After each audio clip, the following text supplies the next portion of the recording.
Hey, annyeonghaseyo, ici Kajakore pour une nouvelle vidéo. Aujourd'hui, on va parler d'un point de prononciation pour lequel je reçois énormément de questions, à savoir, lorsque les Coréens disent oui, né en coréen, pourquoi on entend parfois une sorte de D? On entend des.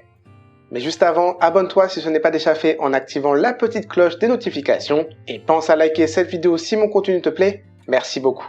Pour information, j'explique le phénomène dont on va parler dans ma formation « Maîtriser enfin la prononciation du coréen ». C'est l'un des 22 cours de prononciation en vidéo, accompagné de plusieurs heures d'exercices de prononciation et d'écriture. Si jamais ça t'intéresse, le lien est dans la description.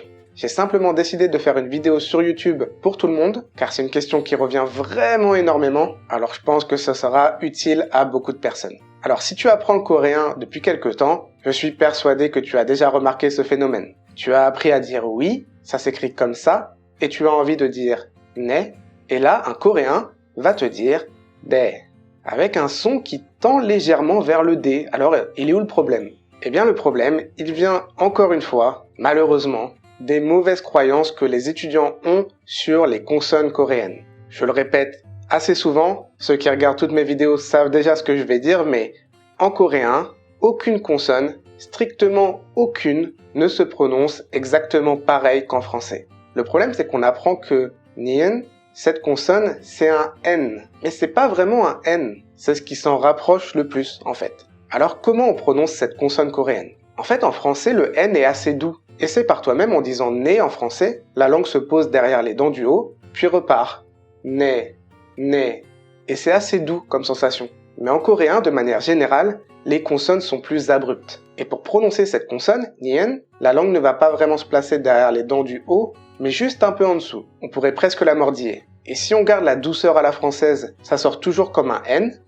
Né, né. Mais maintenant, essaie d'être un peu plus abrupte, comme si tu forçais sur ta langue, elle va appuyer un peu sur le palais, et tu vas voir que ça donne des, des. Et en fait, ce qui est très drôle, si tu as un ami coréen, essaie de lui poser la question suivante. Pourquoi on apprend né, alors que quand les Coréens le disent, on entend des? Et la réponse qu'il va te donner à 100%, c'est « Je comprends pas, tu viens de dire 2 fois la même chose ». Parce qu'en fait, pour un Coréen, cette question n'a aucun sens. C'est tout simplement un nien plus ou moins abrupt. Ne, de, c'est le même son pour un Coréen, même si nous, en tant que francophones, on arrive à le distinguer. Alors ce phénomène, il se produit en début de mot, et sur certains mots plus que d'autres, et chez certaines personnes plus que d'autres également. Moi-même, quand je parle coréen, parfois, mon nien va se rapprocher plus d'un N, et parfois il va tendre légèrement vers le D. Et en fait, il n'y a pas d'erreur. C'est juste en fonction de la douceur, entre guillemets, que tu mets dans ce son. Et vous remarquerez qu'on l'entend très souvent. Par exemple, je, na는, on entend souvent 나는. Ou si vous entendez un garçon qui appelle sa grande sœur, 누나, vous entendrez souvent 누나. On parle un peu du nez quand on fait ça.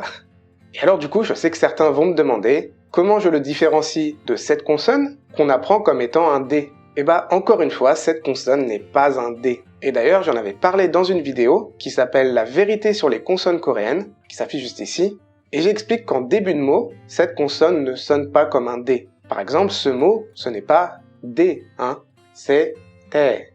Et ça tend plutôt vers le T d'ailleurs. Mais c'est pas un T non plus.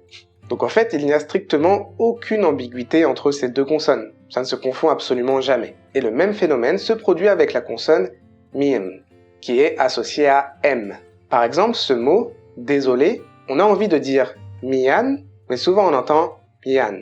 Mais voilà, encore une fois, miem n'est pas un M. En français, le M est très doux. Les lèvres viennent se toucher et repartent. Mi, mi.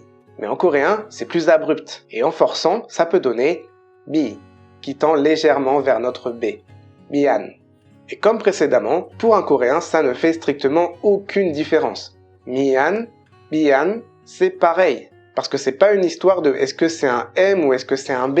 C'est juste que c'est un miem, la consonne coréenne. Pour un coréen, un M ou un B, ça n'a aucun sens de toute façon. Donc voilà, pareil, sur certains mots, chez certaines personnes, en début de mot seulement, en tant que francophone, on va entendre un léger B, mais pour les Coréens, c'est la même chose. Par exemple, maja, pour dire c'est vrai, on entend souvent maja. Ou tu fais quoi, on entend souvent ouais. Bref, la prononciation coréenne, je sais que c'est compliqué quand on débute. C'est pour cela que j'avais créé la formation vidéo maîtriser enfin la prononciation du coréen. J'en suis très fier de cette formation. Les retours sont vraiment bons parce qu'on apprend plein de choses auxquelles on s'attend pas. Par exemple, pourquoi ce nom de quartier à Séoul ne se dit pas Shinlim mais Shillim? Ou encore pourquoi Sok et Liu, ça donne Sangyu? Ou que Ket et Ip, ça donne Kennip?